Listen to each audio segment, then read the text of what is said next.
Hello दोस्तों, good evening, नमस्कार। आप सभी का एक बार जो है फिर से बहुत बहुत स्वागत है आप सभी के अपने यूट्यूब चैनल परीक्षा की शिक्षा में। उम्मीद करता हूँ, आशा करते हैं कि आप सभी जो स्वस्थ हैं, कुशल मंगल है, तैयारी जो है बढ़िया और अच्छे तरीके से आप सभी लोग कर लेते हैं। जो भी क्लास में फर्स्ट टाइम आए हैं, पहली बार आए नए हैं, उन सभी को बता दिया कि हमारे चैनल पर जो है आपकी यूपीटीपीएससी पीटी एग्जाम 2025 की जॉब की तैयारी साथ ही रेगुलर बेसिस पे करवाई जाती है। जिसे भी तैयारी पूरी करनी है, कंप्लीट करनी है, चैनल को सब्सक्राइब करके हमारे साथ जुड़ जाए। क्लास का समय देखिए, जीके जिसकी जो सुबह 10 बजे डेली आप सभी को देखने को मिलती है कि आपकी, और मैथ्स की क्लास जो दोपहर को 2 बजे, हिंदी की जो क्लास है शाम को 7 बजे आप सभी को हमारे चैनल पर देखने को मिले। इसी टाइम पर आप सभी को क्लास से जुड़ के तैयारी को पूरा कंप्लीट करना है। नीचे डिस्क्रिप्शन में इंस्टाग्राम टेलीग्राम का लिंक मिलेगा, तो आप इंस्टाग्राम पे फॉलो करेंगे, टेलीग्राम चैनल को ज्वाइन करेंगे। टेलीग्राम चैनल पर डेली बेसिस पे क्लास का अपडेट, आपको एग्जाम का अपडेट जो साथी देखने को मिल जाएगा।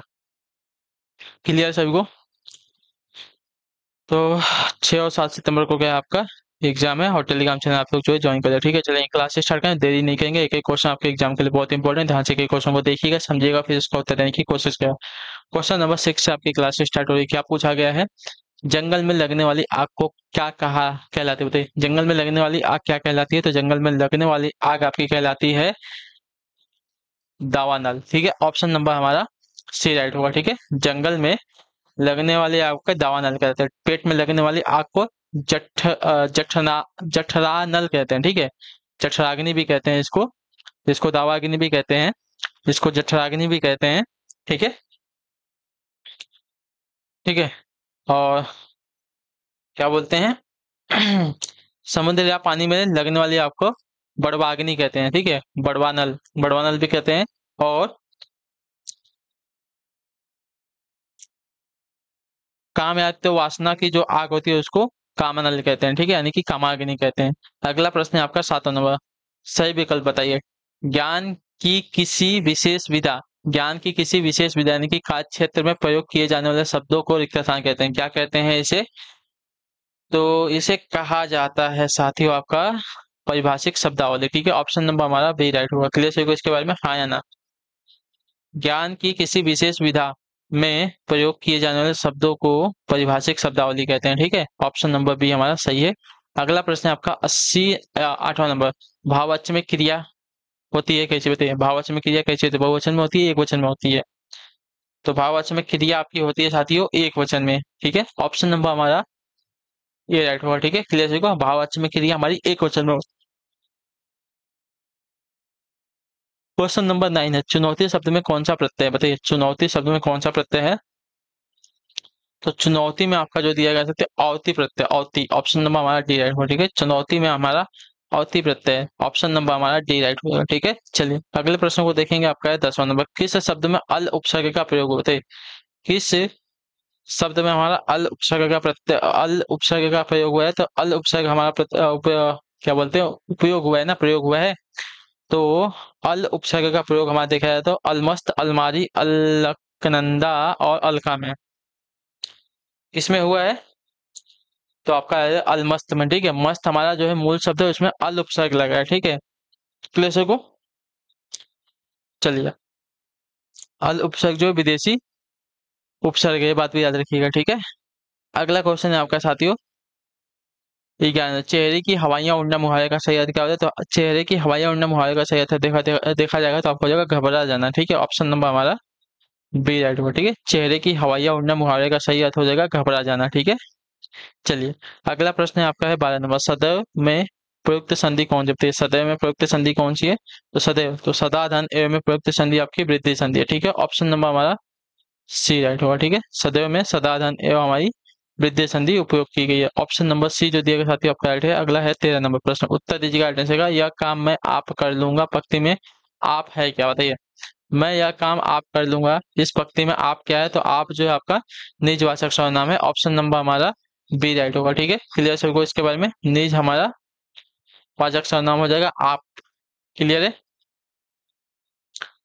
चलिए अगले क्वेश्चन को देखेंगे। आपका है 14वां प्रश्न, बताने की कोशिश करेंगे सही उत्तर क्या होगा। छंद के अंगों के आधार पर गण किसे कहते हैं? बताइए, छंद के अंगों के आधार पर गण किसे कहते हैं? तो छंद के अंगों के आधार पर गण जो है तीन वर्ण समूह को कहते हैं। ठीक है, ऑप्शन नंबर आपका ये राइट हो जाएगा। ठीक है, छंद के अंगों के आधार पर तीन वर्णों के समूह को गण कहते हैं। ठीक है, जैसे यगड़, मगड़, जगड़, यगड़, मगड़, तगड़, रगड़, जगड़, भगड़, नगड़, सगड़। ठीक है, ये सभी आपके क्या है? छंदों के अंगों के आधार पर गढ़ है, ठीक है।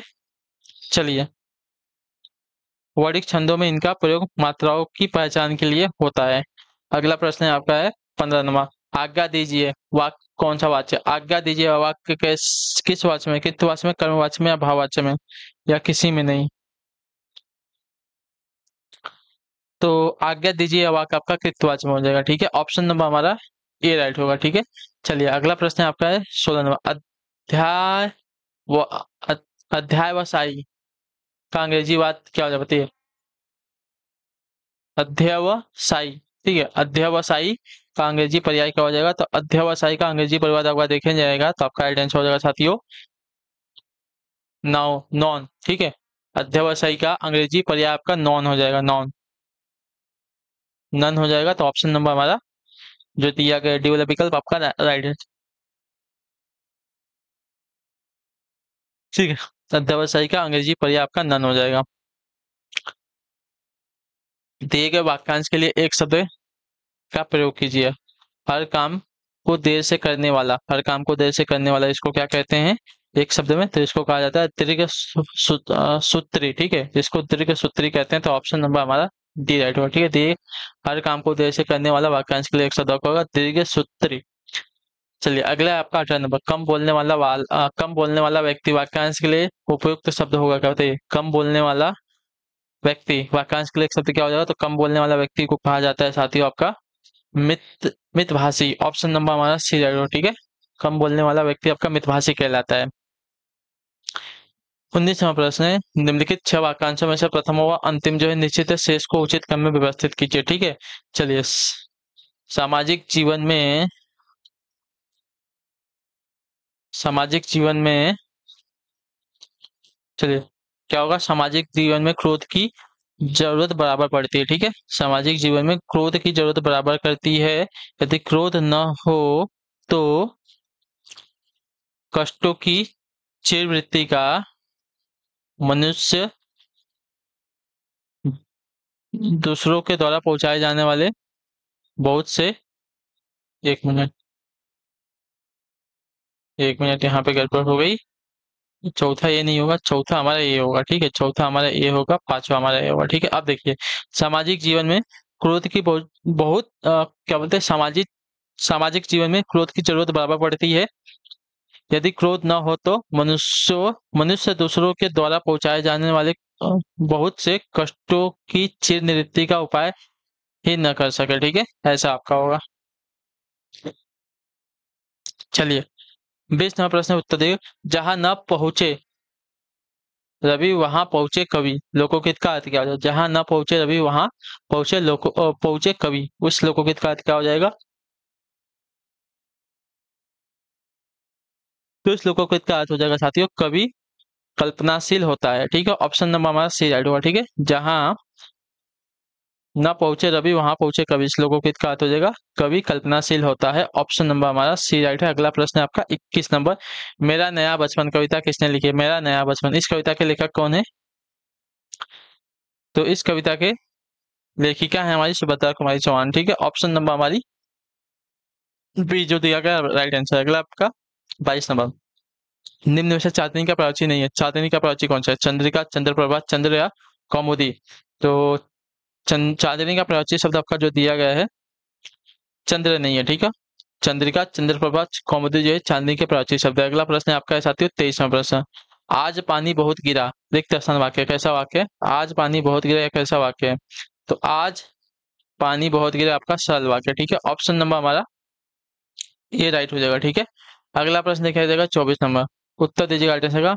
अनुनासिक व्यंजन कौन से होते हैं बताइए? अनुनासिक व्यंजन कौन से होते हैं? तो अनुनासिक व्यंजन की अगर बात करेंगे तो अनुनासिक व्यंजन आपके वर्ग के पंचमाक्षर होते हैं, ठीक है। जैसे अंग, इया, अड़, न, म, ये आपके क्या है? अनुनासिक व्यंजन होते हैं, ठीक है।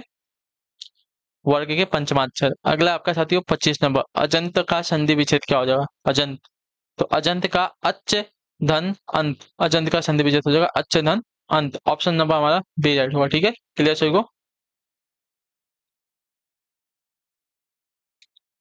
अजंत का संधि विच्छेद आपका अच् धन अंत हो जाएगा। क्लियर है सभी को? ये वाला आपका व्यंजन संधि का उदाहरण है, ये बात याद रखिएगा, ठीक है। चलिए, अगला प्रश्न है आपका साथियों 26 नंबर। छ वर्ड, छ ध्वनि का उच्चारण स्थान क्या है, छ। तो ये आपके तालव्य में आते हैं ना, च, छ, ज, झ, ये आपके क्या है, तालव्य वाले हैं, ठीक है। दंत में आपके त वर्ग वाले, ओष्ठ में आपके प वर्ग वाले, ठीक है, ये बात याद रखिएगा। चलिए 27वां प्रश्न है, देवर को स्त्रीवाचक बनाने के लिए किस प्रत्यय का प्रयोग करेंगे, देवराइन। देवर का स्त्रीवाचक क्या होगा, तो देवर का स्त्रीवाचक आपका देखा जाएगा तो क्या होता है साथियों, देवरानी।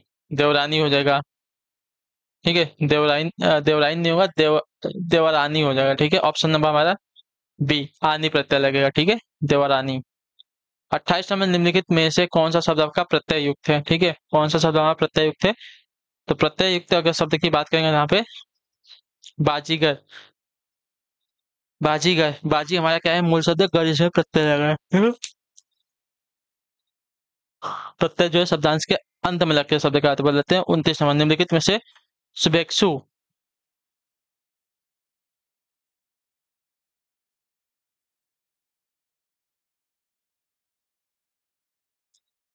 एक मिनट, तो निम्नलिखित में से शुभेच्छु शब्द के समानार्थी शब्द का चयन, शुभेच्छु का समानार्थी शब्द क्या हो जाएगा, बताइए।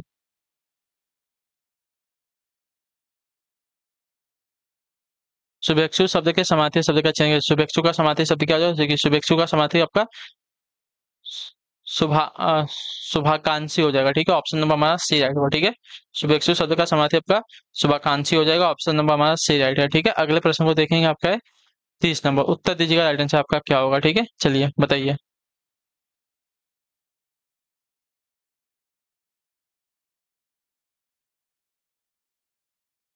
भारतीय शब्द में प्रयुक्त प्रत्यय है, भारतीय, तो भारत में आपका ई प्रत्यय लगा है, बड़ी ई है ना, तो ई प्रत्यय लगा, ऑप्शन नंबर हमारा सी जो दिया गया साथी आपका राइट आंसर होगा, भारतीय में आपका ई प्रत्यय लगा है। अगला आपका 31 नंबर, नमक मिर्च में समास है, क्या बताएं, नमक मिर्च में कौन सा समास है, तो नमक और मिर्च, तो आपका द्वंद्व समास है, ठीक है। इसमें देखिए आपका योजक का चिन्ह भी लगा है। अगला प्रश्न है आपका 32 32, तालव्य वर्णों की संख्या क्या है, तालव्य वर्णों की संख्या की अगर बात करेंगे, तो तालव्य वर्णों की संख्या अगर देखा जाएगा साथियों, तो यहाँ पे आपका हो जाएगा 7 है, ठीक है। तालव्य वर्णों की संख्या हमारी 7 है, क्लियर सभी को इसका में, जैसे च, छ, ज, झ, इया, स और य, ये भी आपके तालव्य वर्ण में आते हैं। अगले क्वेश्चन को पढ़ेंगे, आपका है 33, राम लखन सीता सहित हृदय बसाऊं सुर भूप, उपयुक्त पंक्ति का छंद चयन कीजिए, ठीक है।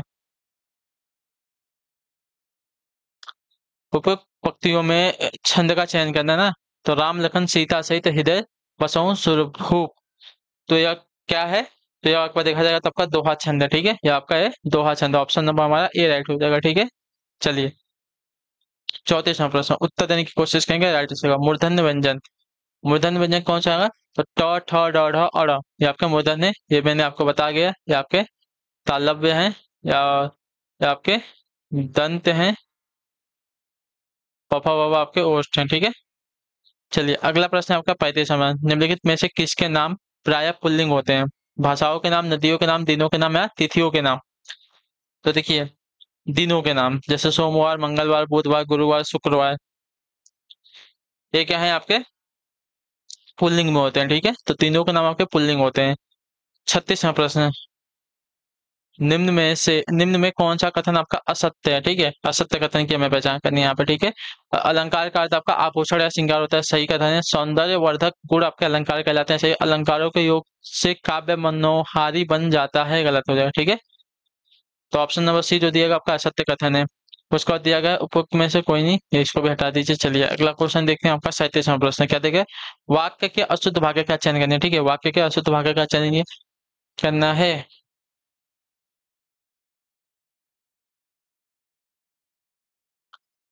जिस प्रकार चीन, जापान, रूस तथा तुर्की में, तो देखिए इसमें आपका कॉमा कहीं पे भी नहीं दिया गया है, वाक्य में विराम चिन्ह संबंधित त्रुटि है, ठीक है।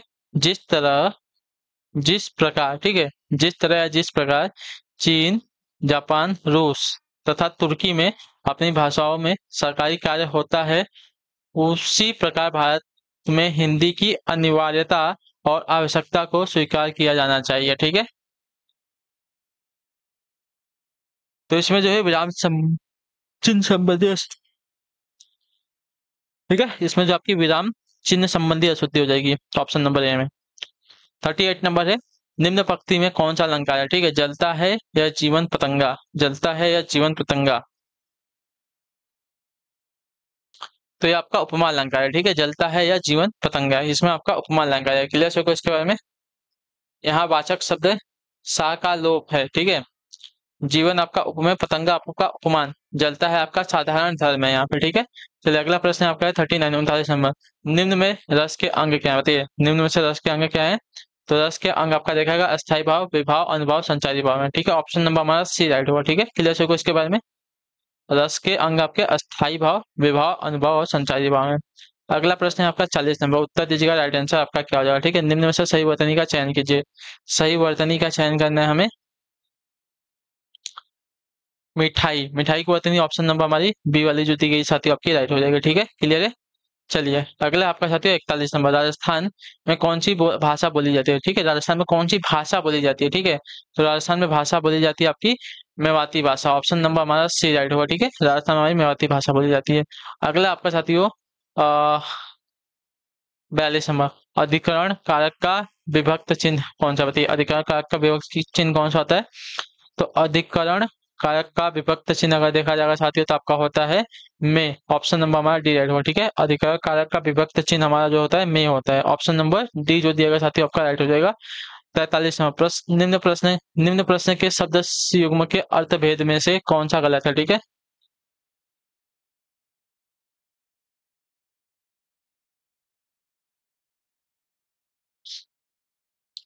तो निम्न प्रश्न से शब्द युग्म के अर्थ भेद में से कौन सा गलत है? अभय उभय, अभय का होगा निर्भीकता, और उभय का हो जाएगा दोनों। ठीक है, अभेद और अभेद्य, अभेद का हो जाएगा भेद का अभाव, और अभेद्य हो जाएगा जो तोड़ा न जा सके, इसको कहते हैं। ठीक है, अर्थी और अर्थी आ, टीका ही होता है, अर्थी का अर्थ होता है टिकठी। ठीक है, अर्थी का अर्थ होता है टिकठी, और अर्थी का अर्थ होता है चाहने वाला। ठीक है, आयत और आयत और आयात, तो आयत होगा देश के माल देश में माल लाना, और विदेश में माल भेजना, आयत आपका गलत हो जाएगा। ठीक है, आयत निर्यात होता है, तो आपका डी वाला गलत हो जाएगा। ठीक है, क्लियर सभी को?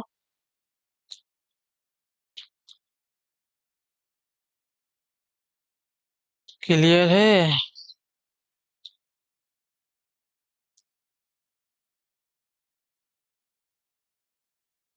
आयात और निर्यात होगा। ठीक है, देश में माल लाना यानी कि आयात, निर्यात यानी कि देश से माल बाहर भेजना होगा। ठीक है, 44 नंबर, वहां भयंकर दुर्घटना हुई है, वहां भयंकर दुर्घटना हुई है, रेखांकित कैसा है? भयंकर, भयंकर क्या है? तो भयंकर जो है आपकी वहां पे विशेषण है। ठीक है, भयंकर क्या है? विशेषता बता रहा है, दुर्घटना की विशेषता बता रहा है कि वहां पे कैसी दुर्घटना हुई है, भयंकर दुर्घटना हुई है। ठीक है, तो आपका विशेषण है। अगला प्रश्न है आपका साथ 45 नंबर, निम्न में से कोई एक युग्म जो है समुच्चारित नहीं है, चयन कीजिए।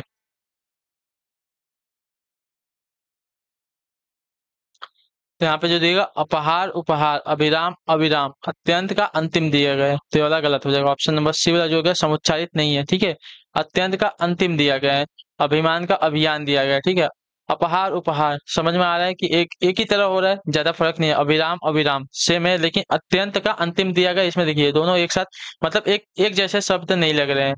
ठीक है, बोलने में हमें अलग प्रतीत हो रहे हैं। ठीक है, तो अभिमान अभियान ये सभी क्या है, एक समान समुच्चारित लग रहे हैं। ठीक है, 46 नंबर, उसने अपने सभी साथियों को अपनी योजना में रिक्त स्थान किया, क्या भागी दूर स्थापित या सम्मिलित किया? तो सम्मिलित किया। ठीक है, ऑप्शन नंबर हमारा डी राइट होगा। ठीक है, उसने अपने सभी साथियों को अपनी योजना में सम्मिलित किया। अगला साथी 47 नंबर, निम्न वाक्य के अंत में कौन सा विराम चिन्ह आएगा? क्या तुम जानते हो कि प्रधानमंत्री आज विदेश जा रहे हैं? तो इसमें क्या हो जाएगा? तो देखिए, क्या तुम जानते हो, तो क्या आपका क्या हो जाएगा? प्रश्नवाचक चिन्ह आ जाएगा। ठीक है, ऑप्शन नंबर हमारा बी राइट होगा। ठीक है, चलिए अगला प्रश्न है आपका साथ 48, माटी की मूर्तें नामक रेखा चित्र किसने लिखे? माटी की मूर्तें, तो माटी की मूर्तें जो है आपकी राम वृक्ष बेनीपुरी ने। ठीक है, ऑप्शन नंबर हमारा डी राइट होगा। ठीक है, माटी की मूर्तें नामक रेखा चित्र के लेखक आपके राम वृक्ष बेनापुरी हैं। ठीक है, बेनीपुरी हैं, ऑप्शन नंबर डी राइट था।